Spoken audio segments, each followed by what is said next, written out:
say that when a dog loves you, it protects you to the death, but when you mistreat it, there is no darker hell than its return. In 1994, on top of a dusty hill in San Arbello, a tragedy occurred that is still whispered about among the farmers at nightfall. An entire farm disappeared in a matter of hours. 5 men, 2 women, a child, and no survivors. All they found was a rusty bell, claw marks on the walls, and pieces of flesh mixed with wet earth. The elders of the town have no doubts. It was the black dog, the dog that devoured the entire farm. The story begins with Don Ernesto, a 67-year-old farmer respected by everyone. He lived alone on the hill, accompanied by 4 dogs, huge black dogs, Shadows, Smoke, Echoes, and Night. They were not simple guardians, they were his family. They slept next to him, they took care of the land, and they had never bitten anyone. The children of the town called them the 4 Black Angels. When Don Ernesto died of a heart attack on the porch, the dogs remained next to his body for 3 whole days without eating or moving. They didn't let anyone near him until they buried him. It was a silent wake and also a farewell that marked the beginning of something terrible. Weeks later, Ramiro Galvan, a distant nephew that no one remembered, appeared. He was 36 years old, with cloudy eyes, the smell of cheap alcohol, and a smile that never inspired confidence. He was the only legal heir, and from the moment he set foot on the farm, it was clear that he had no soul. The first thing he did was lock the 4 dogs in an old, rusty, damp, unlit chicken coop. From loyal companions, they became prisoners. Ramiro didn't believe in the love of animals, only in power and money, and he wanted to turn that farm into a clandestine tavern where criminals, gamblers, and smugglers would meet.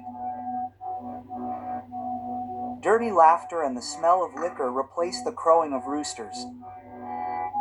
Shadow, Smoke, Echo, and Night barked every night, begging to come out.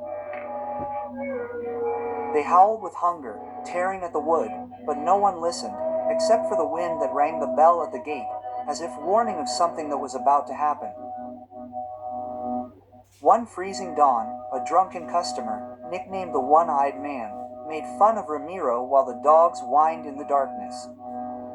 "If they bother us so much," he said between laughs, "cut off their legs and make them dance for us. At least that way we'll have fun." Everyone laughed, but Ramiro didn't take it as a joke. The idea haunted him for days, growing in his head like a tumor. One stormy night he dragged Shadow out of the chicken coop.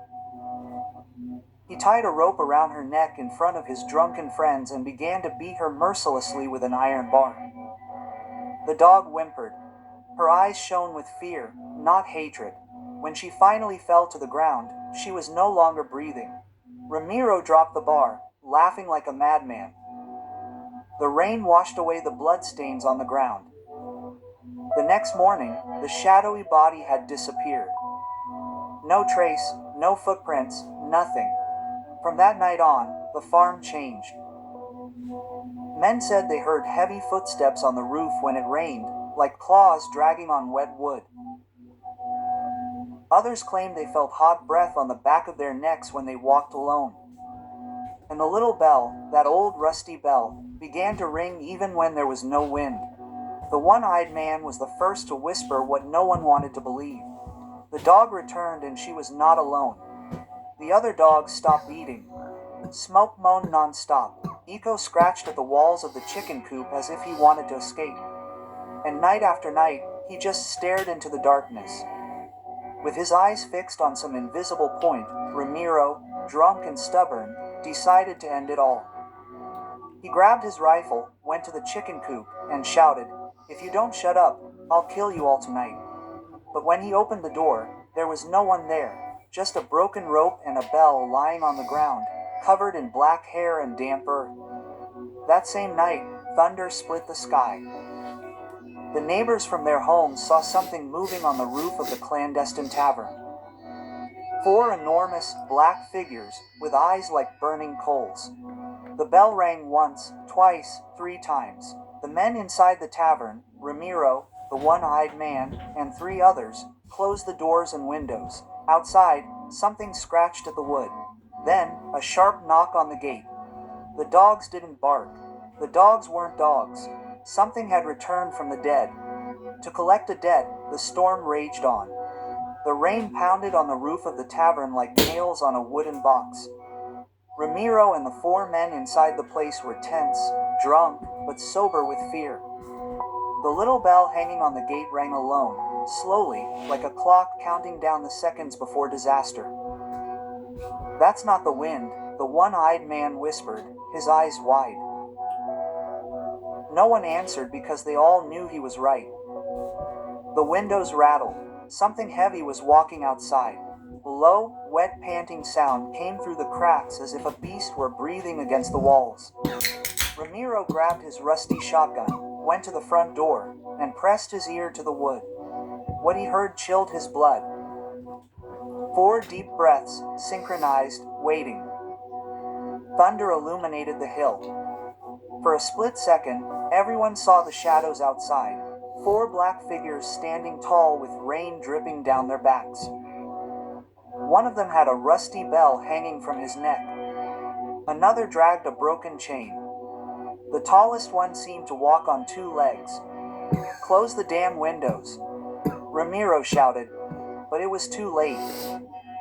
Something hit the front door with such force that the hinges creaked like broken bones.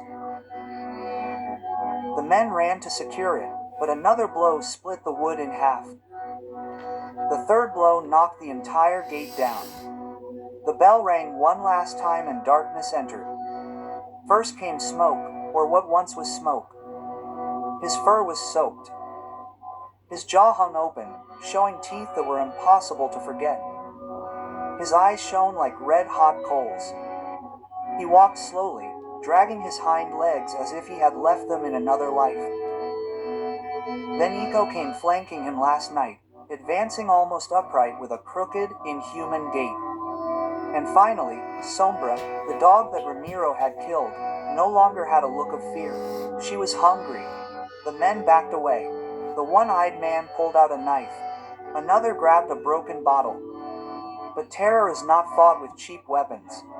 Sombra took a step and another until he was in front of Ramiro. The bell on his neck jingled once more.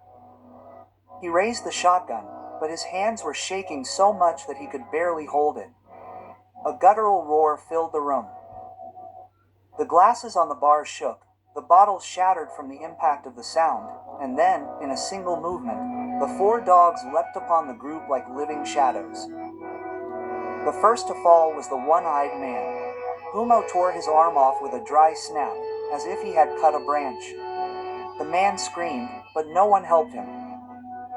Iko leapt at the chest of the second, sinking his fangs until the crack of his sternum was heard. Night dragged the third into the darkness of the back hallway and nothing else was heard. Ramiro slipped back on the floor soaked with blood and rain. Shadow advanced toward him. His bell jingled with each step. His heavy breathing filled the air like an infernal engine. No, Ramiro did not stammer, his lips purple with terror. He fired. The bullet went through Shadow, but she did not fall. The gaping hole in his chest smoked as if there was no flesh inside, only darkness. The other dogs approached silently. They surrounded him, not barking, not growling, just staring at him. Ramiro felt his throat close up. The smell of dampness, blood, and wet hair enveloped him. He fell to his knees. He tried to crawl toward the exit, but something bit his calf with impossible force. It was night. It dragged him back to the center of the room as if he weighed nothing. Sombra rested her paws on Ramiro's chest, leaned over his face, and in the dim light he saw her smile, or at least he thought so, a macabre grimace that no animal should have. "Help!" he shouted, knowing that no one would come. The bell jingled loudly and then the darkness moved. They weren't quick bites, no. The dogs took their time, surrounding him, tearing him apart slowly as if they savored every inch of flesh. The walls were stained red. The music in the tavern died. Only the steady pounding of the rain and the muffled screams of the man who once believed himself to be the owner of the farm remained. When it was all over, the storm stopped. The dogs walked out slowly, trailing mud, blood, and silence. The rusted bell swung in the wind one last time. The next morning, the neighbors climbed the hill. There were no doors, no windows, no whole bodies. The wood was scratched, the walls were chewed, and the little bell hung crooked over the destroyed entrance. The few human remains found could never be fully identified. The black dogs disappeared forever. Some say they went into the woods, others swear they roamed the hill during heavy rains, looking for those who mistreat animals. In time, no one ever inhabited the farm again. Today it is just a rotting shell overgrown with weeds. But when the storm hits, the older ones claim to hear 4 synchronized breaths and a little bell ringing in the darkness. Justice for an abused dog doesn't come with laws, it comes with fangs. Oh,